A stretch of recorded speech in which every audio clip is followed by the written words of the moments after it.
கோலி talk Kollywood news. அதர்வாவோட பல பரீட்சை பார்க்க தயாராகும் லக்ஷ்மி ராய்.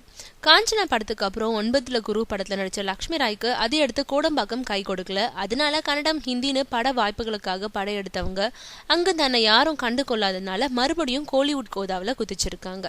சில படங்கள்ல இடம் பிடிக்க படு பயங்கரமா களமிறங்கின லக்ஷ்மி ராய் புதுவரவு நடிகைகளோட அதிரடியினால தோர்த்துக்கிட்டே இருந்தாங்க. இப்போ அதர்வா நடிக்கும் இரும்பு குதிரை படத்தை கைப்பற்றிட்டாங்க. இந்த படத்துல நாயகி வேஷத்துக்கு தான் முதல்ல முண்டி அடிச்சாங்க லக்ஷ்மி ராய். ஆனா அதர்வாவுக்கு முன்னாடி இவங்களை நிறுத்தினா அக்கா மாதிரி இருப்பாருங்கிறதுனால அதுக்கு யாரும் உடன்படல. அதனால அந்த வேஷம் பிரியா ஆனந்துக்கு எளிதா கிடைச்சிடுச்சு.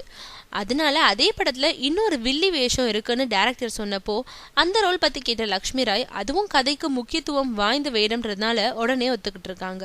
மேலும் பைக் ரேச மையமா வச்சு உருவாகி இருக்கும் இந்த படத்துல பைக் ரேசரா நடிக்கும் அதர்வாவுக்கு போட்டியா லக்ஷ்மி ராயும் குதிக்கிறாங்களாம்.